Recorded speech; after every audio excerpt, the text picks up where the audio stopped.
on some joint work that I mainly did with Holger. But before I do that, I quickly wanted to comment on my affiliation. So, because many people wonder often why there is an institute named after Bernoulli at the University of Groningen. And the reason for that is that, well, of course, you would associate the Bernoulli family with the city of Basel. But in fact, Johann Bernoulli spent 10 years at the University of Groningen from 1695 to 1705. At which time he also set the brachistochrone problem that I think many of you know.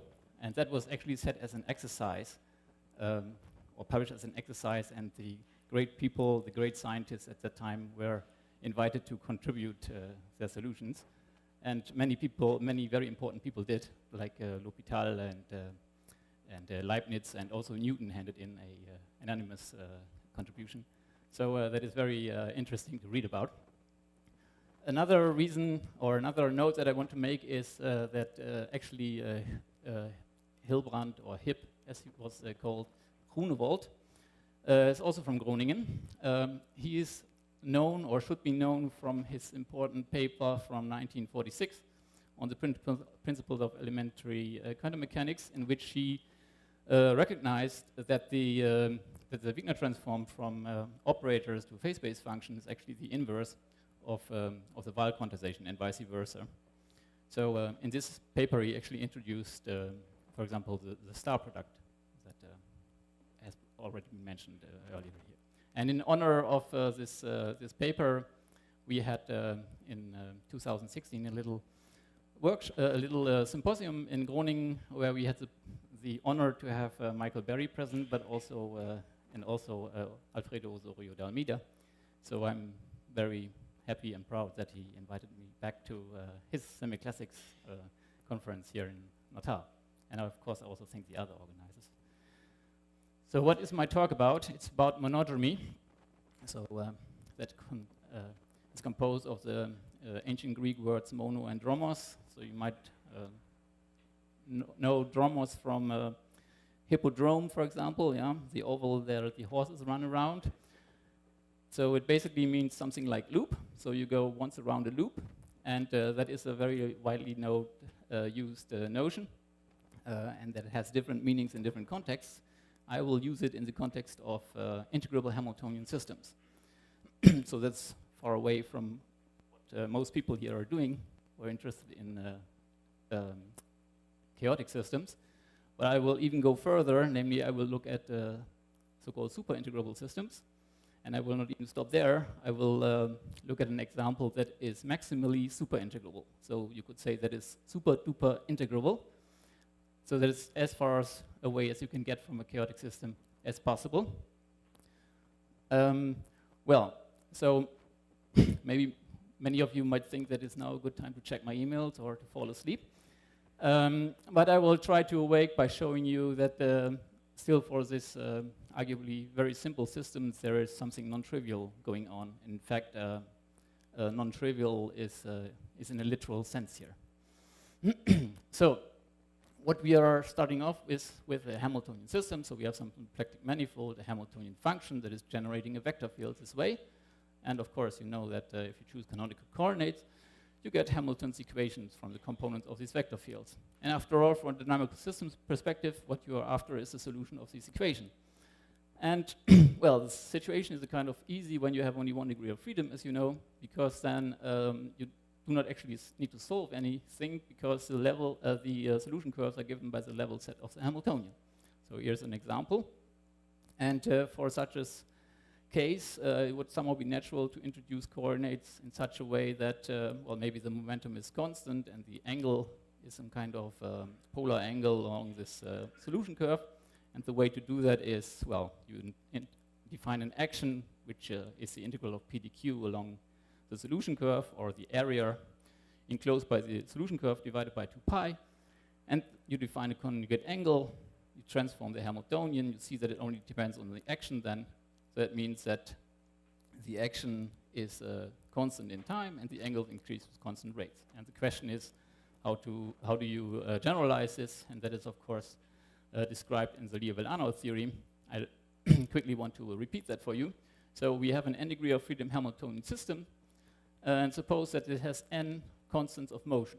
Yeah? So we have n many phase-space functions, fk, which let's say the first being the Hamiltonian, and these are in involution. That means the Poisson brackets are vanishing, the mutual Poisson brackets. So now you can take these f many functions, n many functions fk, and define a function from the phase space to Rm.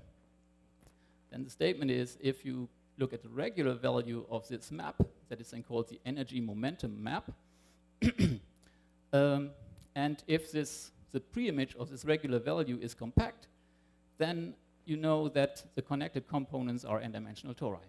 Yeah? And on these tori, you can define action angle variables by integrating p to q along the fundamental path on the tori. There are n many of them. And then, well, you get quasi-periodic motion, right? The actions are, the angles are increasing with constant rates, and the actions are constant. Okay, so the Liouville-Arnold theorem guarantees first only the local existence of action angle variables. Yeah? So actually, if you have a torus corresponding to a regular value of your energy momentum map, then in the neighborhood of these tori, of this torus, you will again have tori, and in this neighborhood, you can construct action angle variables. But you can also ask yourself the question whether these action angle variables exist globally, and that was first done by Hans Dijstermaat.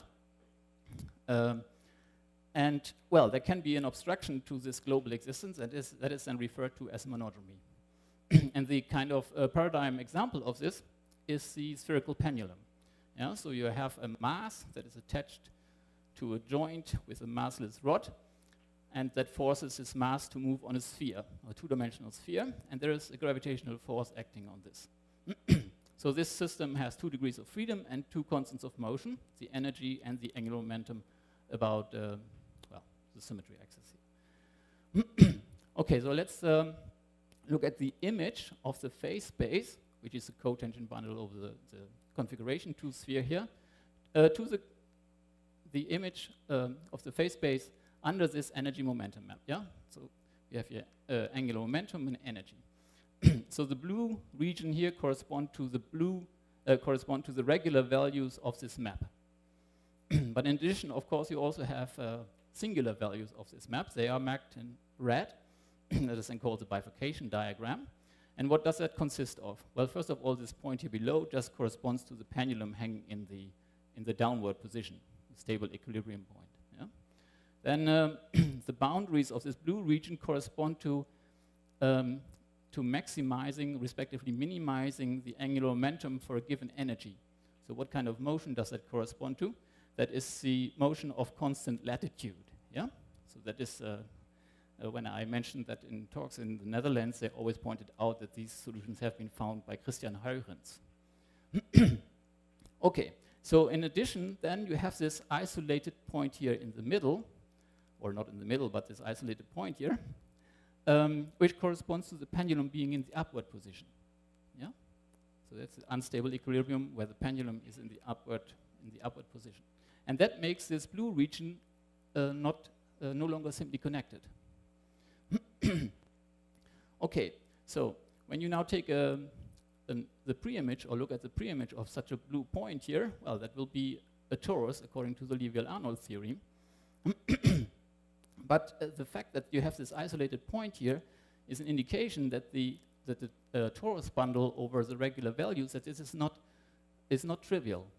Yeah? So in fact, if you take such a point, fix that corresponds to one torus here, on this torus you could then define 2 fundamental paths this way, gamma 1 and gamma 2, and now you follow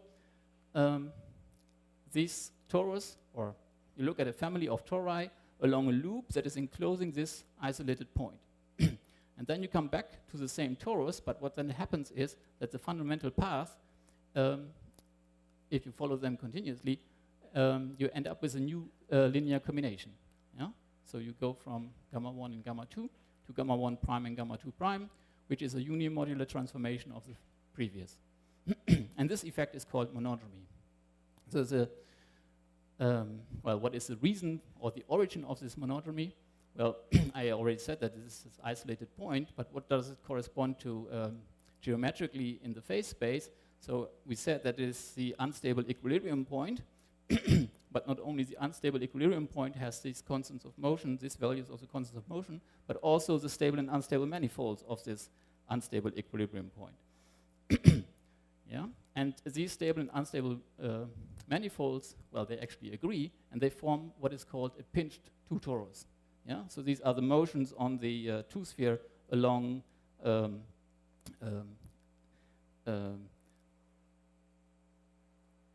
lines of equal longitude, yeah? Which close at the pole of the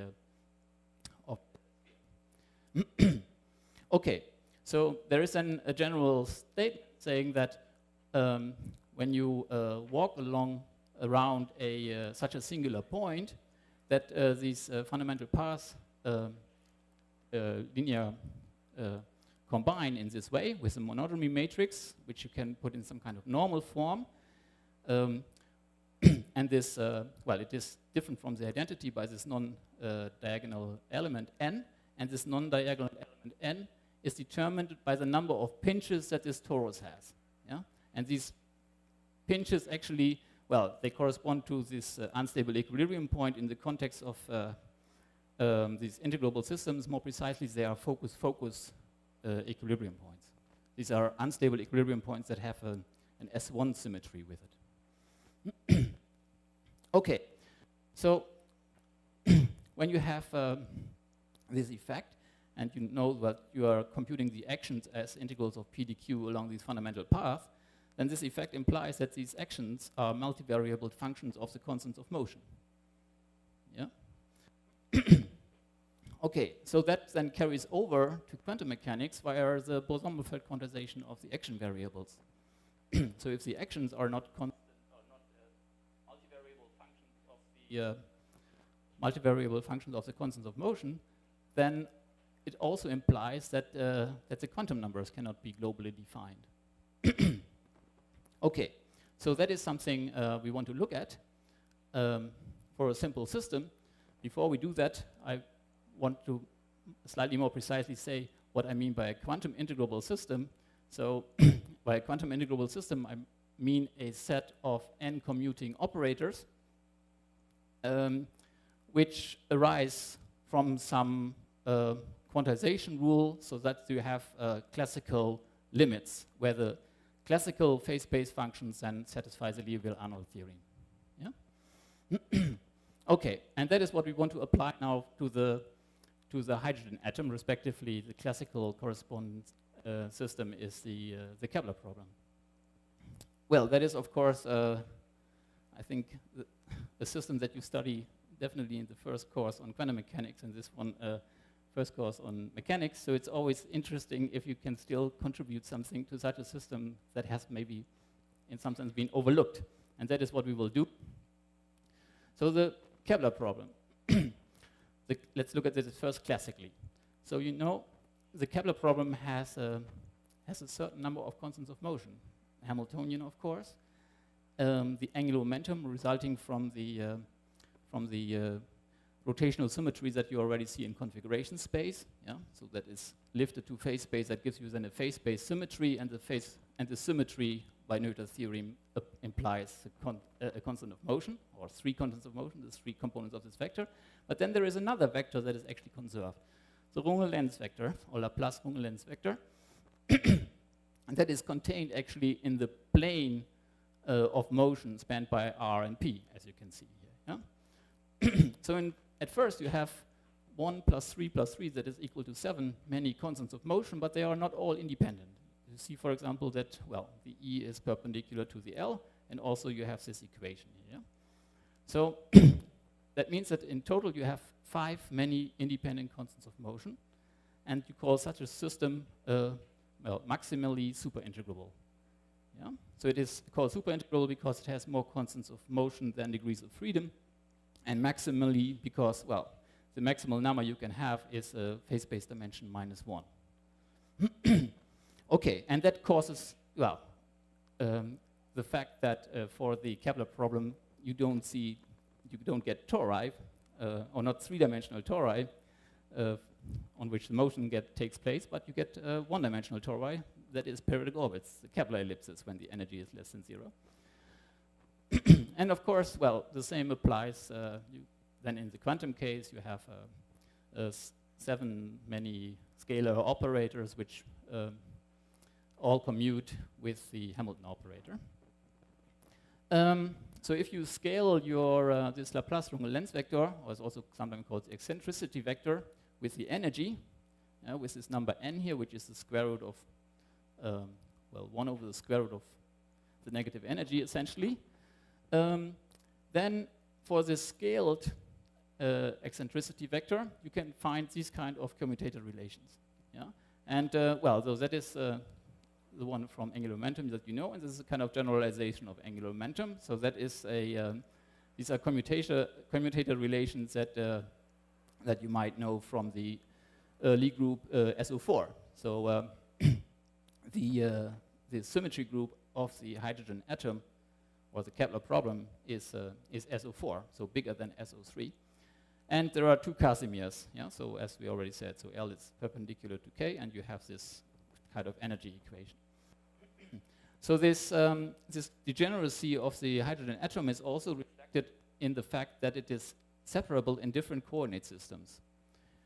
Yeah, so in fact, it is known that it separates not only in spherical coordinates, but also in parabolic coordinates, which I think also to many people here is well known when you study, for example, hydrogen in cross fields or so, because that in particular still separates the hydrogen atom in an electric field, the Stark problem.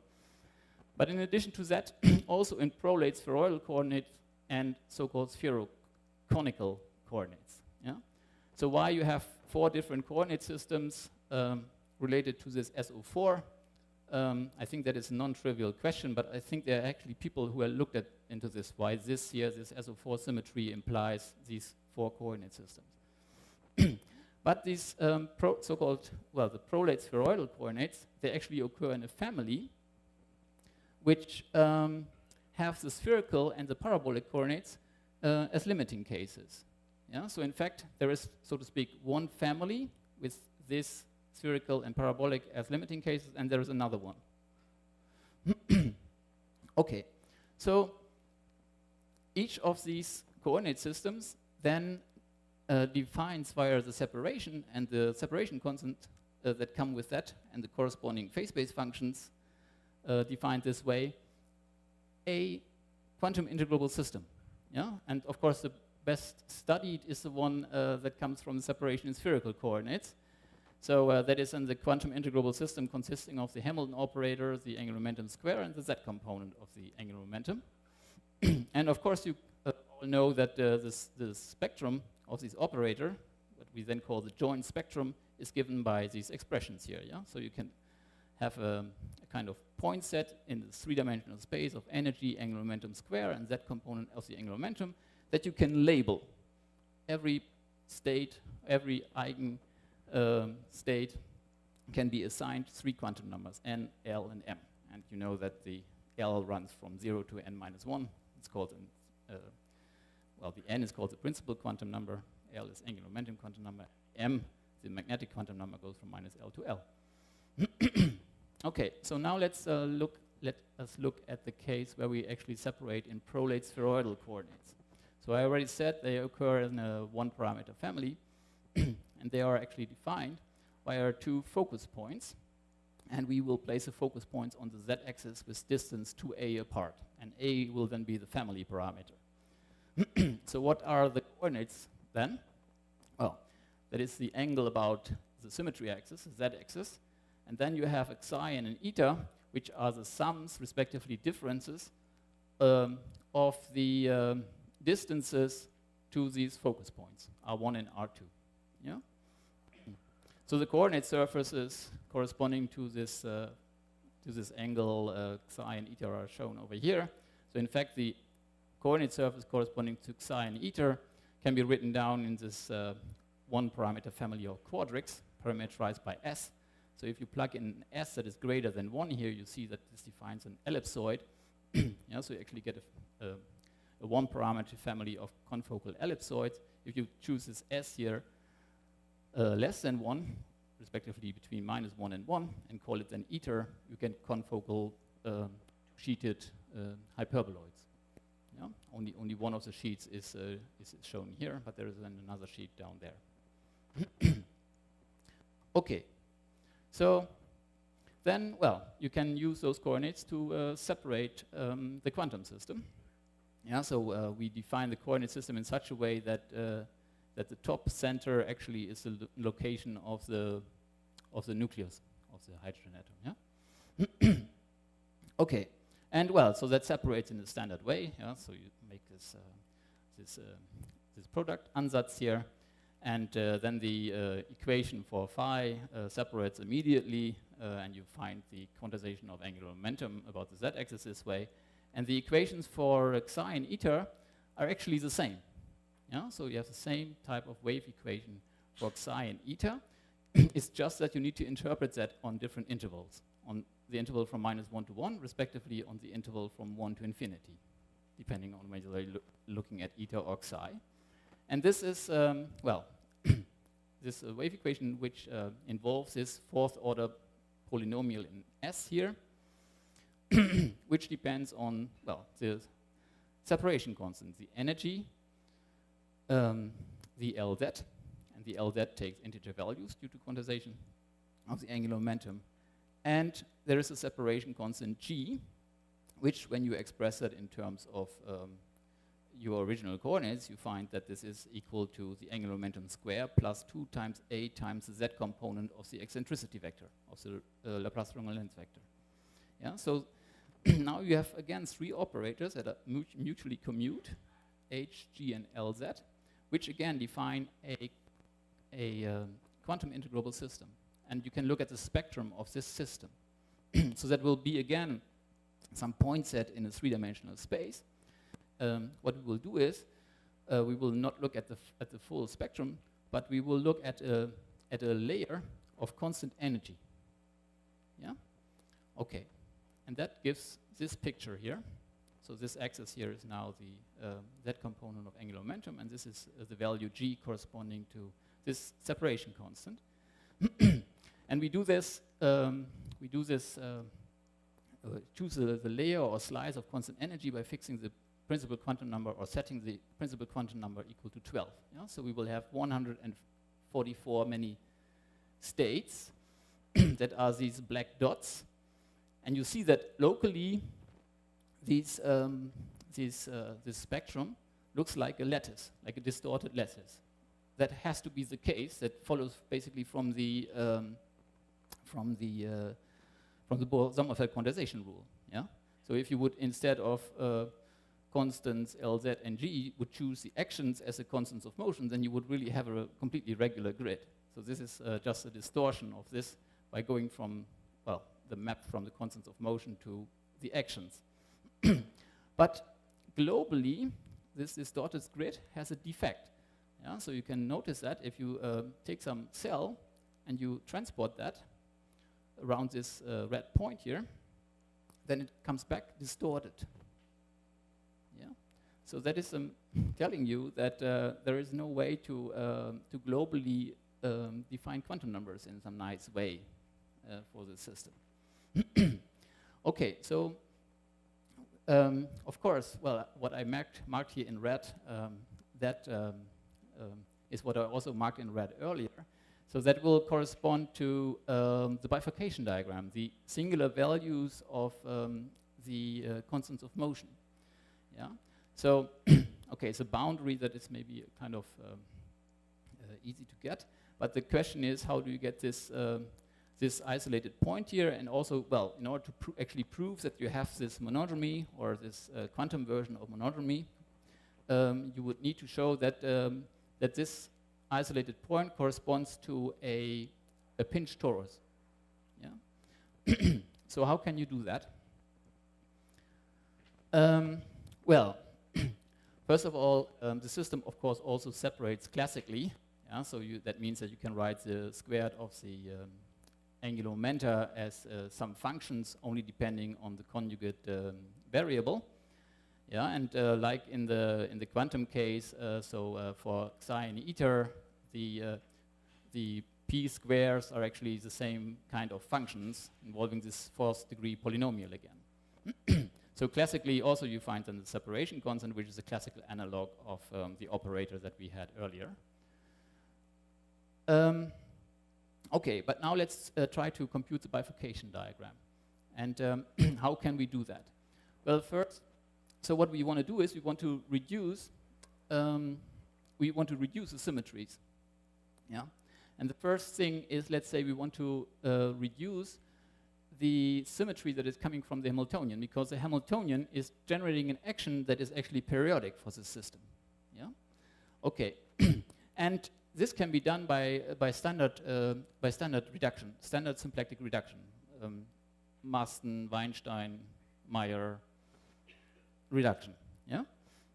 And then, well, you get a reduced space that is has 2 dimensions less than the space you started with. So it should be a 4-dimensional space, and it turns out this is a product of 2 spheres, S2 cross S2.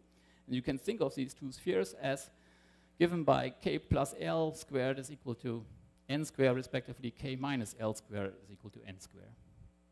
Okay, so we reduce the Hamiltonian flow, so you can think of this as 2 cross S2, that is kind of the orbit space for the system. Yeah? Okay, now if you now want to reduce the symmetry coming from LZ, you have to be more careful, because this the symmetry or the action coming from LZ, this action, well, it's one action also, but this is one action has singularities. It has isotropy, yeah, which means that there are fixed points of this action, and these fixed points correspond to motions that are along the symmetry axis. Yeah, so configurations and momenta that are pointing along the symmetry axis. They are not, when you let the rotation induced by LZ act on it, they are invariant. And they would make the reduction singular. So you need to do something else, and that is what is known as, well, singular reduction. That goes back to mainly to Richard Cushman. And that works as follows. Or, well, that is using the theory of invariance. So you would like to find all kinds of functions that commute with LZ. And these, well, they define an algebra, and the generators of this algebra are given by this rho 1, rho 2, and rho 3 here. Yeah? So these are, well, again, these are the components of the Runge length vector kx, ky, and kz, and the angular momentum components. So you have 3 generators, rho 1, rho 2, and rho 3. And here are their Poisson brackets. So you see that the Poisson brackets actually close. Yeah? So it forms a closed algebra. Yeah?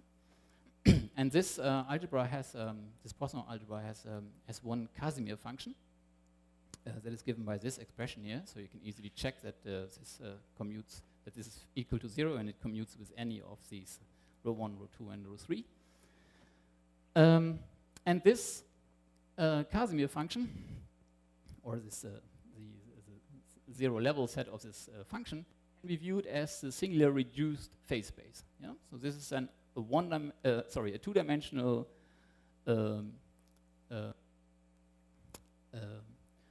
surface in the 3-dimensional space with coordinates rho 1, rho 2, and rho 3. So that is something 2-dimensional, which corresponds to the phase space of a 1 degree of freedom system.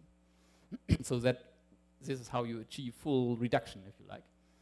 And what does this reduced phase space look like? Well, if you choose your angular momentum,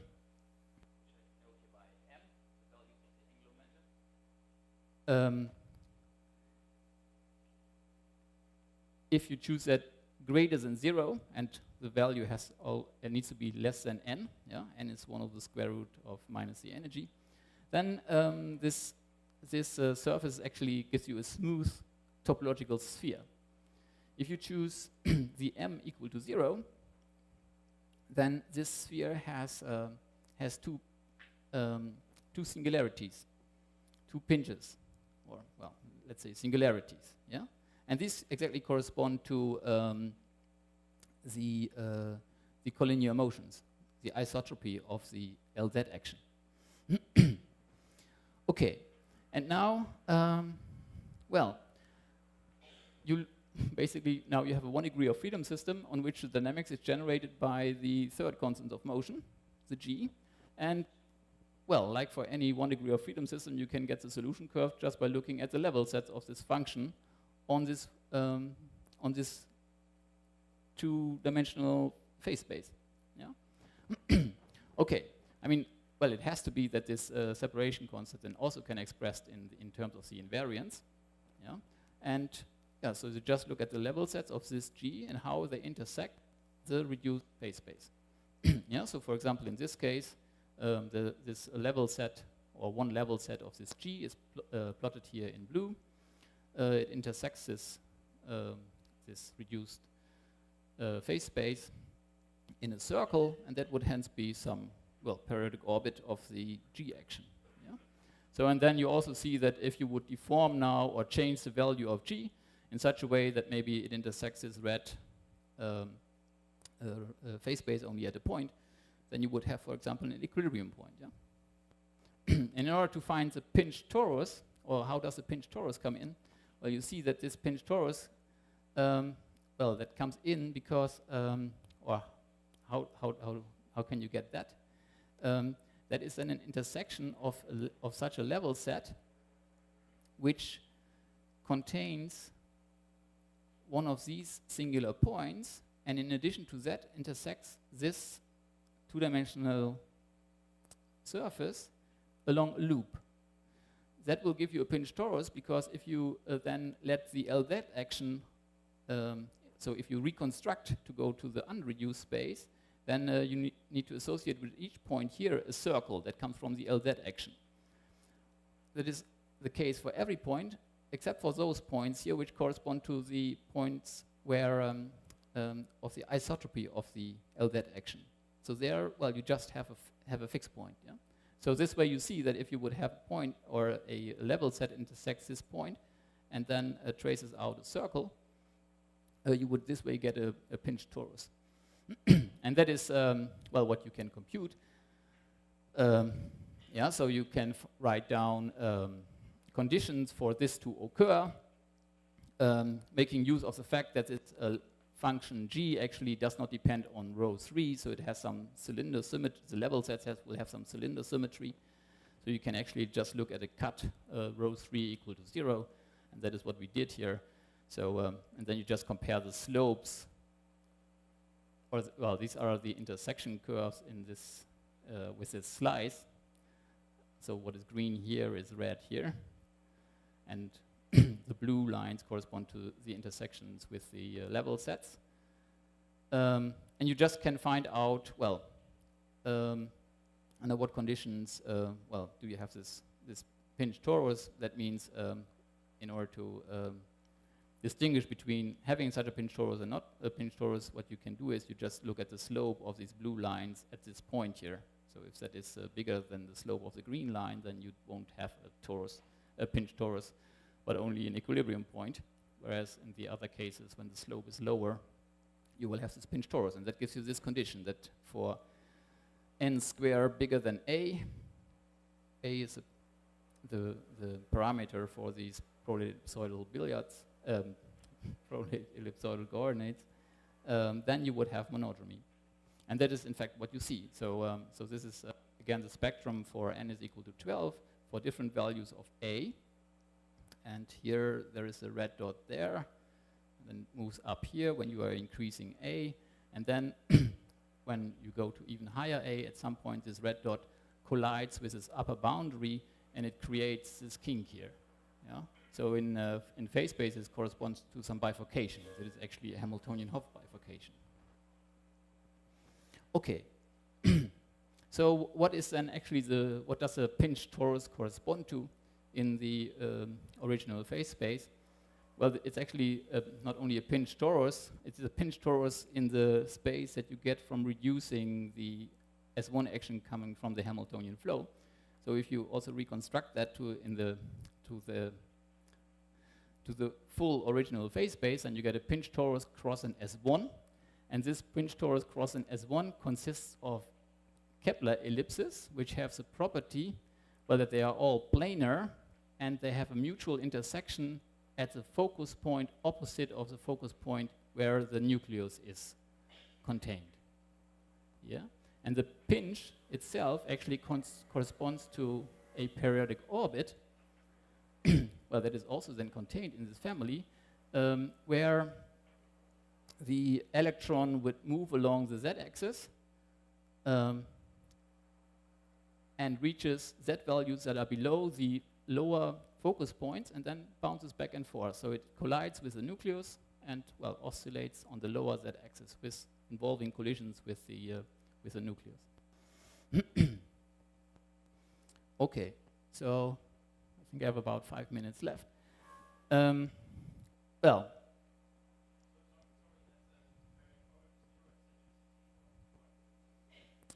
that periodic orbit does not have, okay, you are talking about the value of the eccentricity. Is it 0?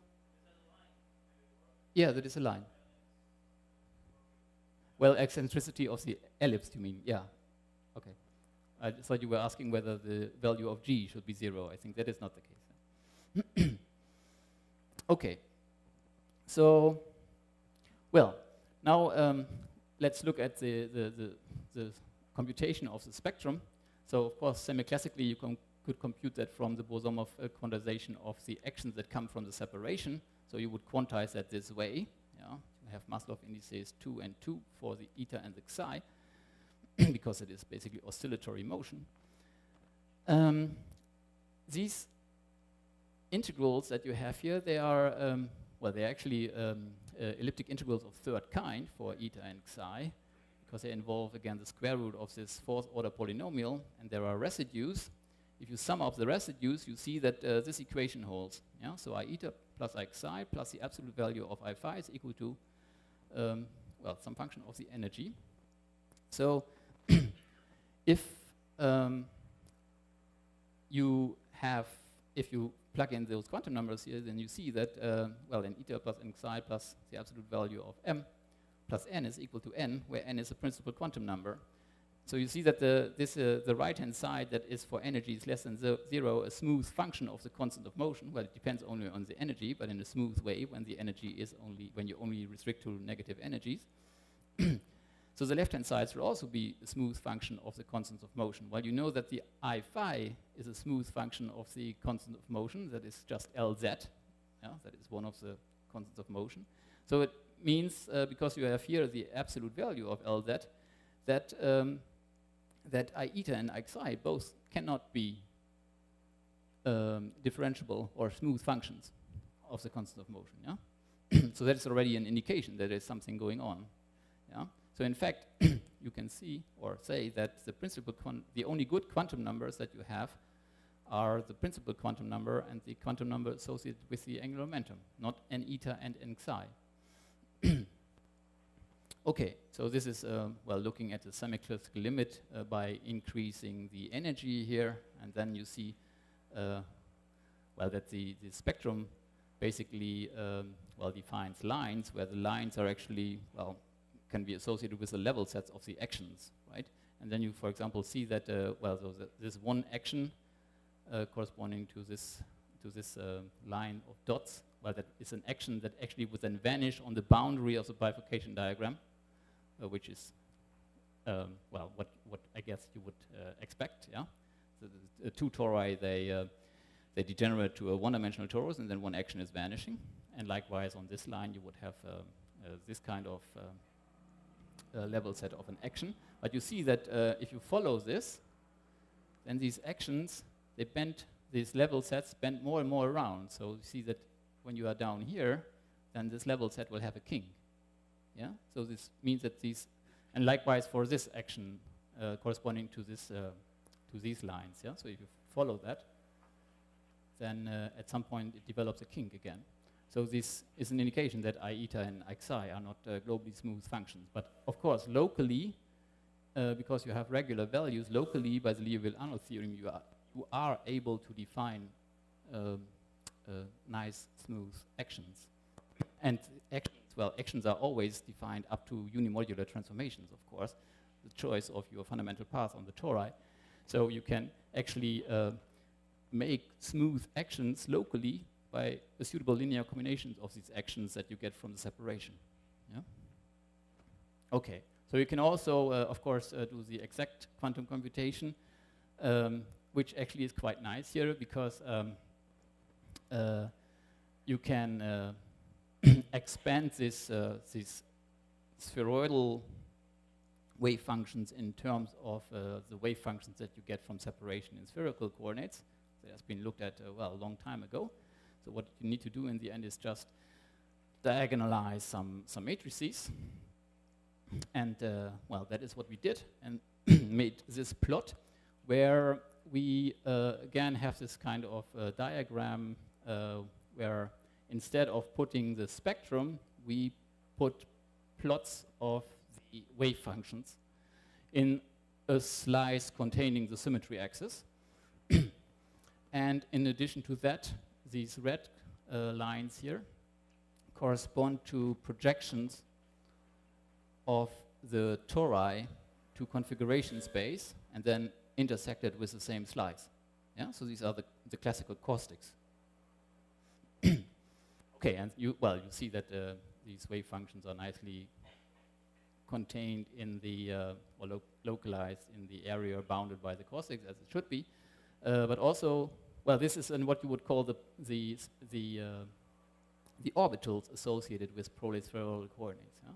So what you see here is that here at the top, you will more or less get orbitals that are familiar to you from separation in spherical coordinates, and the orbitals that you get here further at the bottom are the ones that are more familiar for the people who look at separation in these paraboloidal or parabolic coordinates. And the prolate, so to speak, they interpolate between the two.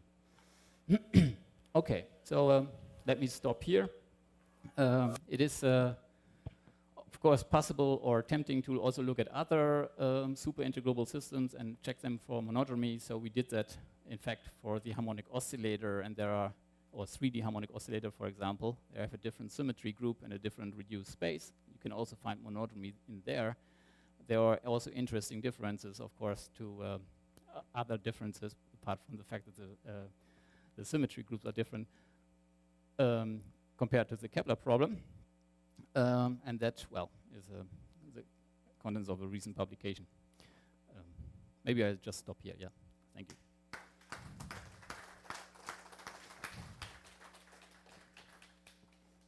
I have a question for only one question or two.